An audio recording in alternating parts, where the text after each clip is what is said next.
আল্লামা শেখ সাদি রহমতুল্লাহ আলাই, নাম শুনছেন না? এটা আমরা যে বুড়ির সঙ্গে শেখ সাদি আব্দুল্লাহ সাদকপুরি হুজুর, এটা না, ওনার নামে নাম আরো শেখ সাদি রহমতুল্লাহ আলাই। ওনার জীবনী থেকে আমি শুনলাম, আমি পড়লাম, আল্লামা শেখ সাদি ওনার ছাত্রদেরকে পড়াইতেন। একদিন আল্লামা শেখ সাদির একজন ছাত্র দুপুর বেলা আসছেন ওনার কাছে পড়ার জন্য। কি করার জন্য? আল্লামা শেখ সাদি তাকে পড়ানোর পরে ওই ছাত্র দুপুর বেলা বাড়িতে চলে যাবে আহার করার জন্য। আল্লামা শেখ সাদি কয়, বাবা বাড়িতে এখন যাওয়া লাগবে না, কিছু পরে যাও। হুজুর কেন? আজকে দুপুরের খাবারটা আমি হুজুরের সাথে খাইয়া তারপরে যাও। আলহামদুলিল্লাহ। ছাত্র বলে আমি অপেক্ষা করলাম।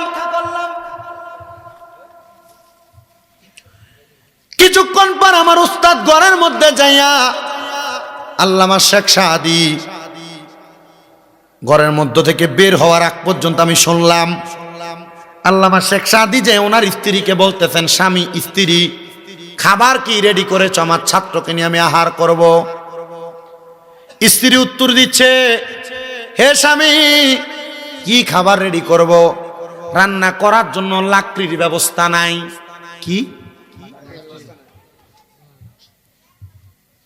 ছাত্রটা চিন্তা করতেছে, ওস্তাদের বাড়িতে লাকড়ি নাই, কই থেকে রান্না? আল্লামা শেখ সাদি বলে, আমি আমার স্ত্রীর সাথে একটু রাগান্বিত হইলাম, বললাম একটু ব্যবস্থা করে কি রান্না করতে পারো নাই? লাকড়ির জন্য তুমি আমাকে এই কথা বললা। আল্লামা শেখ সাদির স্ত্রী রাগান্বিত হইয়া, এখন না এই কি বলে ডেক ডেক গুলার, এখন না কিসের ডেক এগুলা? অ্যালুমিনিয়ামের। আগে কি অ্যালুমিনিয়ামের আনতো? কি এর ফাতিল? মাটির ফাইল্লাতে আনতো। আল্লামা শেখ সাদির স্ত্রী রাগান্বিত হইয়া উনি ওই মাটির ফাইল্লাটা হাতের মধ্যে নিয়া আল্লামা শেখ সাদির মাথার মধ্যে ফাটাইছে। কোথায় ফাটাইছে? ওই যে বউ রাগ করে মাঝে মাঝে সেটটা মনে করেন যে সসম্যানটা আসাদের আজকে গ্লাসের আওয়াজ হয় না, এটা মহিলাদের স্বভাব, মাইনে নেওয়ার চেষ্টা করবে। আল্লামা শেখ সাদির মাথার মধ্যে ফাটাইছে তো ফাইল্লার যে কাঁচা, এ কাঁচা আল্লামা শেখ সাদির গলার মধ্যে আটকে আছে। আল্লামা শেখ সাদি বলে, আমি সাথে সাথে আমার স্ত্রীকে জবাব দিলাম, আমি তোমার প্রতি রাগ হই নাই, তোমার প্রতি নারাজ হই নাই। আর আমরা বেড়া যদি হইতো ঠাস করে কানে গেলে একটা শট করাইতো। হে কথা কেন কেন? আল্লামা শেখ সাদি বলে, আমি তারে আমার কথার মায়ের পেছে বিচার করে ফেলাইছি। বলে কি বিচার? আমি তার উত্তর দিলাম, ঠিক আছে, যেহেতু তুমি আমাকে রাগান্বিত হইয়া মারলা, আমার গলায় যেই ডেগের কাঁচা তুমি দেখতে পাও, আমি এখন বাহিরে যাব, আমার এলাকায় ঘুরে ঘুরে বলবো, দেখো আমার স্ত্রী আমারে কত ভালোবাসে, আমার স্ত্রী আমারে আদর করে ডেগের কাঁচা আমার গলার মধ্যে পরাইয়া দিছে। আল্লামা শেখ সাদি বলেন, এই কথা বলার সাথে সাথে আমার স্ত্রী একটা লাফ দিয়ে আমার পায়ের মধ্যে পড়ে গেছে। কারণ বউ চিন্তা করছে, এখন যদি জামাই যায় কয় যে বউ আমার আদর কইরা ভালোবাসা গলার ভিতরে ডেকের কাঁচা দিছে, মাথার ভিতরে তরকারি আর পানির যে অবস্থা, মানে বুঝবো যে ডেক দিয়ে বাড়ি দিছে। মানুষ আমারে খারাপ বলবে, জামাইরে খারাপ বলবে। মা বোন যারা পর্দার আড়ালে শুনছেন, আপনি একটা অন্যায় করেন, আপনার স্বামী আপনার নামে আপনার মার কাছে, আপনার ভাইয়ের বউয়ের কাছে, আপনার বোনের কাছে, অথবা আপনার পরিচিত কোনো বান্ধবীর নামে কাছে আপনার নামে বিচার দেয়, মনে করবেন না আপনি আপনার স্বামীর ব্যাপারে তার কাছে একটা উল্টা পাল্টা বইলা বাইচা যাবেন। কারণ ঘোষণা যেইটা ঘটে যে রটে তা কিছু হইলেও ঘটে। আপনি 10টা অন্যায় করেন নাই, স্বামী বিচার দিছে, এর মধ্যে একটা অন্যায় হলো আপনি করছেন। এমন কোনো কাজ করেন না যে আপনার দোষের কথা আপনার স্বামী বাহিরের মানুষের কাছে বলা লাগে।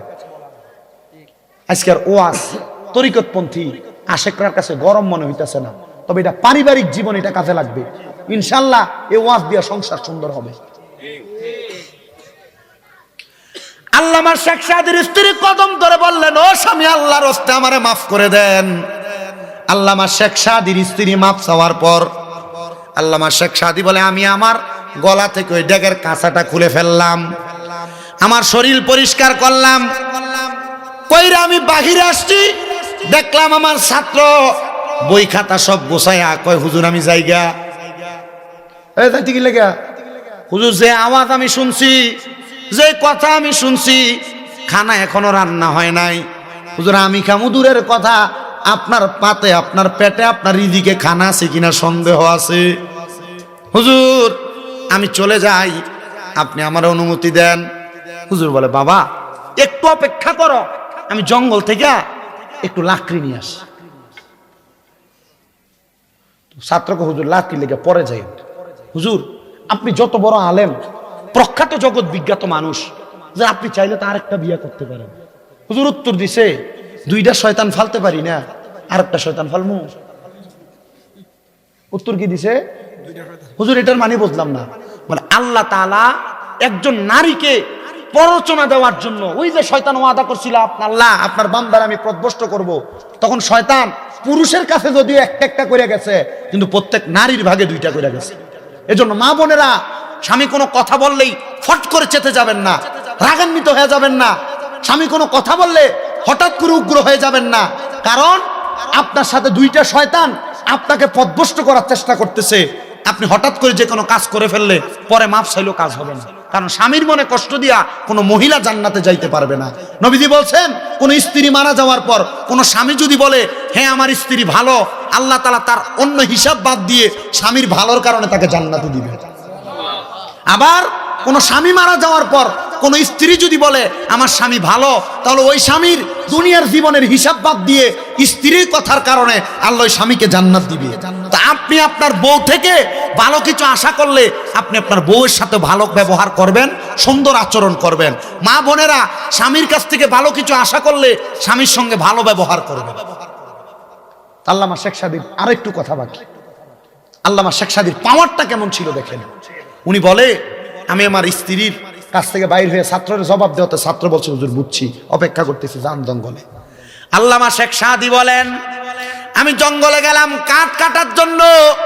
আমি কাঠ কাটতে কাটতে চিন্তা করলাম, আজকে যেহেতু জঙ্গলে আসি কাঠ নেওয়ার জন্য একটু বেশি করে নিয়ে যাই, কারণ একসাথে নিয়ে গেলে আমার স্ত্রী অনেকদিন রান্না করবে, আমার আর পড়ালেখার ডিস্টার্ব হবে না, এলেম চর্চার অভাব হবে না। আল্লামা শেখ সাদি বলেন, আমি সাথে সাথে এবার জঙ্গলে কাঠ কুড়াইতে কুড়াইতে গাছে উঠলাম।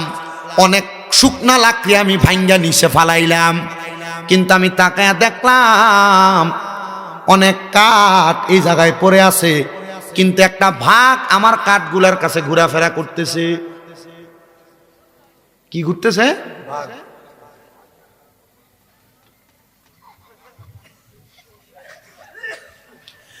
ভাগ ঘুরতেছে।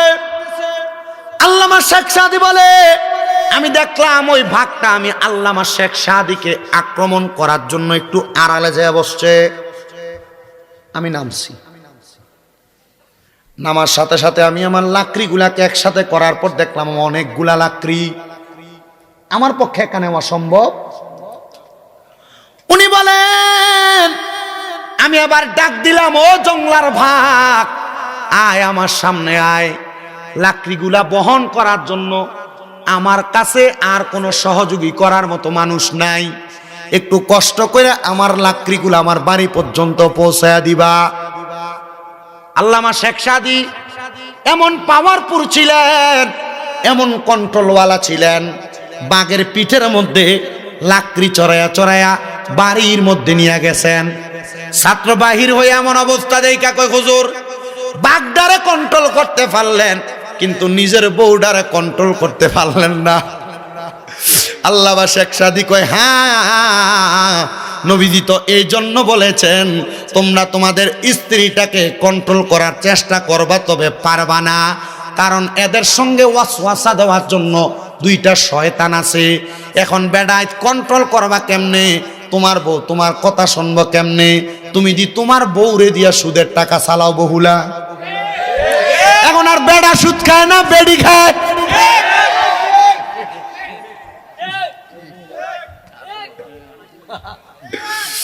এখন কারণে সুদের পাতা বেড়িয়াতের মাঝে বেশি। ও বন্ধু, বেড়াই তো খায়, তবে বেড়াই তোর সুদের ব্যবসাটা এখন একটু আলাদা স্টাইল হয়ে গেছে। বলে হুজুর কেমনে? আর সপ্তাহ সুদ খায় না। 1 লাখ টাকা দিছে একজন রে, 1 বছর পরে 1,30,000 টাকা দেওয়ান লাগে। আছে না নাই? আমার একজন প্রশ্ন করছে, হুজুর সুদখোর ব্যক্তির নামাজ রোজা হজ যাকাত কবুল হয়নি। আল্লাহর কসম, নামাজ রোজা তো পরের কথা, সুদখোরের দিকে কুত্তাও বালা করে ফিরা চায় না। কারণ সুদখোর ব্যক্তির ব্যাপারে কুত্তা আল্লাহর কাছে দোয়া করে, আল্লাহ আমারে সকালবেলা 2 ব্যক্তির মুখ দেখাইও না, একটা হলো বেনামাজি আর একটা হলো হারামখোর। আপনারা বহুল এলাকায় সুদখোর কোনো নাই, কিন্তু আপনারা আছেও বলেন। এই সুদখোর ঘুষখুরটিরে নিয়ে দইরা মসজিদের সভাপতি বানায়, মসজিদের সেক্রেটারি বানায়, এলাকার প্রতিনিধি সর্দার মাতা বড়ির দায়িত্ব বানায়। যদি জিগায় সুদখোররে কেন বানাইলা? ও সুদখোরই তো মসজিদের সামনের কাতারে সব ফ্যান দিছে, মসজিদে টাইস করে দিছে। ব্যাংকে এককালীন 50 লাখ টাকা রাইখা দিছে, মাসে মাসে সুদের টাকা তুলে খায়। এখন সুদ ডিজিটাল ব্যাংকে এফডিআর নাম দিছে, এফডিআর এর সুদের টাকা তুলে খায়। আপনারা ব্যাংকে বুঝাইতেছে এই ব্যাংকের এটা করো, এমনি 3 লাখ টাকা রাখলে তোমার 1 বছর পরে 11% 9% দেওয়া হইব। এটা সুদ মিয়া।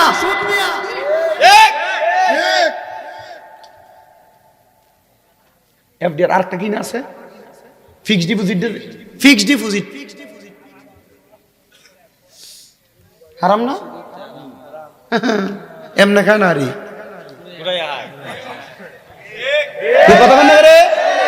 আমি জানি বেরিয়েতে সালাম ভাই তারা আর একতা যুব সংগঠনের সবাই কইব আগামী বছরে আগে যেটা ওয়াজ করছে সুন্দর করে এটারে দাওয়াত দিও। আমি কই বাবু 4 বছর আইছি, আগামী বছর আমারে বাদ দিও।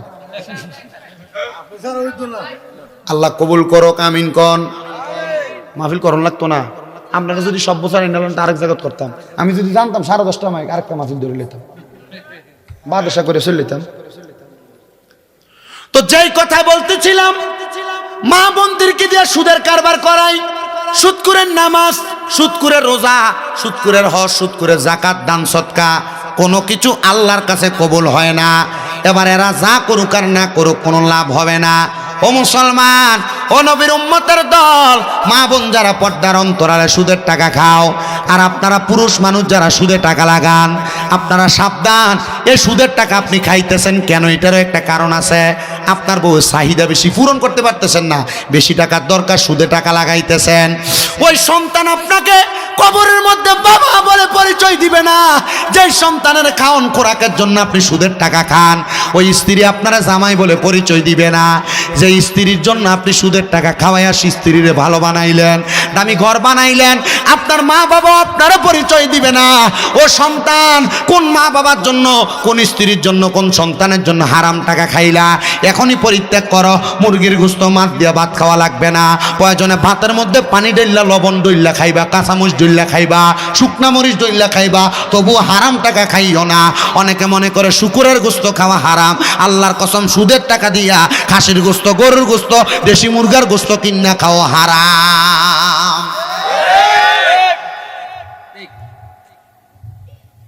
ঠিক আছে? আল্লাহ তাআলা আমাদেরকে বোঝার তৌফিক দান করুন, জোরে পড়ে না আমিন। একটা সুদখোরের সত্য ঘটনা শোনায় যে আমাদের কুমিল্লাতে একজন আল্লাহর ওলি, জিনার নাম হযরতে আলতাফ আলী শাহ দৌলতপুরি। আমি ওই এলাকায় ইমামতি করি।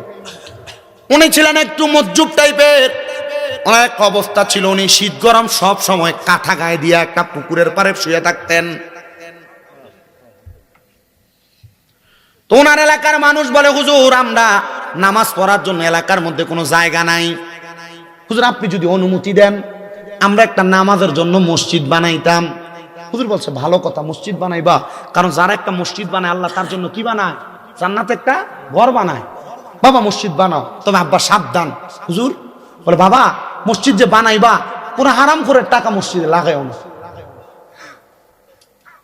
এজন্য আমি দেখলাম আমার এলাকায় এক মসজিদ হচ্ছে, এরা পোস্টারে লেখা দিছে আপনার হালাল টাকা থেকে মসজিদে দান করুন। হারামখোর, আপনি মসজিদে 1000 10,000 দিচ্ছেন সওয়াবের উদ্দেশ্য, কবরে ফিটটা থাক না ডিগুরা করে লেখো। আর আপনারা এই সুদখোর, ঘুষখোর, হারামখোরটির সভাপতি বানান, কারণ এটা 28 টাকা দিবে। সাদের যে ডালাই ডালাই রড সিমেন্টের টাকা দিব। এই কথা কোন নাকি রে? আরে দল বড় থাক, দল বড়। আমার ওয়াজ করানোর মালিক ওয়াজ করি, আমি যদি হক কথা না কই আমার জিব্বা কাটতো না আল্লাহ। আমি আমার উচিত কথা কয়ে যাই। এ সুদখোরের লগে সম্পর্ক রাখবেন? নবীজির হাদিস, নবী বলে কিয়ামতের আগে আমার উম্মতের মধ্যে একটা লোক থাকবে না যে সুদের সাথে জড়িত না। ওমা, উম্মতের একজনও থাকবে না। নবী তাইলে মুমিনরা কি করবে? নবী আমার বলে মুমিনরা কি করবে শোনো। মুমিনরা তো সুদ খাবে না, সুদ দিবে না, সুদের সাথে যুক্ত হবে না। মুমিনরা যখন কোন হারাম করার পাশে দিয়ে হাঁটবে, সুদখোরের গায়ের বাতাস মুমিনের গায়ে লাগবে। আপনি সুদখোরের লগে ভাইয়ের বিটা বালা, কারণ এত টাকা এটা আলগা টাকা দাও, এ দোয়ানে গেলে আপনার এক কাপ চা খাওয়ায়। তখন বিচারের ভিতরে বইলে সুদখোরের পক্ষে দেখবেন মানুষ আছে, ঘুষখোরের পক্ষে দেখবেন মানুষ আছে, হারামখোরের পক্ষে মানুষ আছে। কারণ চা খাওয়াইব।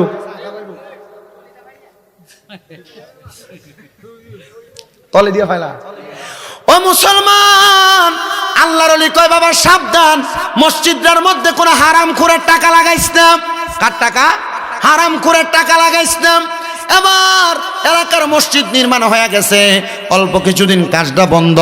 মসজিদের নিচের ভিতটা ঢালাই দিবে, মাত্র ভিতটা ঢালাই দিতে পারে নাই। কেউ কোনো হারামখোরের টাকা নেয় না। এবার এলাকার একজন হারামখোর ব্যক্তি মসজিদ কমিটির ভিতরে তো কয়েকজনই থাকে, একটারে কয় রে আমার থেকে যে কাজটা বাকি ওই টাকাটা তুই আমার কাছ থেকে লইয়া যা।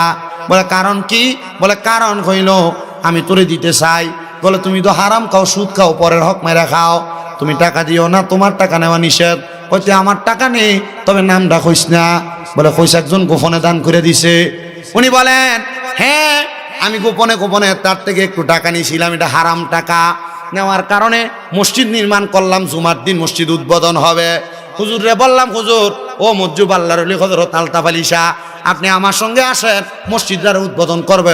ওই মসজিদে আগে আপনি আপনার ভাওটা রাখবেন, রাইকে উদ্বোধন করবেন। হুজুর কয় চাইও মসজিদে কোনো হারাম করে টাকা লাগাইছুনি? বলে হুজুর না লাগাইছি না। হুজুর বলে আমি মসজিদের মধ্যে প্রবেশ করতে গেলাম, বিসমিল্লাহি ওয়াসসালাতু ওয়াসসালামু আলা রাসূলিল্লাহি আল্লাহুম্মা ইফতাহলি আবওয়াবা রাহমাতিক। ডান পা রাখবো।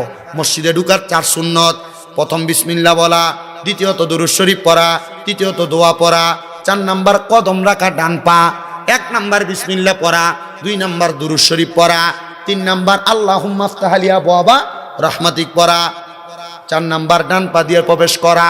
হুজুর বলে এমন করে আমি ডান পা দিয়ে প্রবেশ করলাম। প্রবেশ করার সাথে সাথে ওই মসজিদের মাঝখান দিয়ে একটা ফাটা দিয়া মসজিদটা 2 ভাগ হয়ে গেছে গা। হুজুর কইছিলাম রে কোন হারাম করে টাকা দিয়া মসজিদ বানাইস না।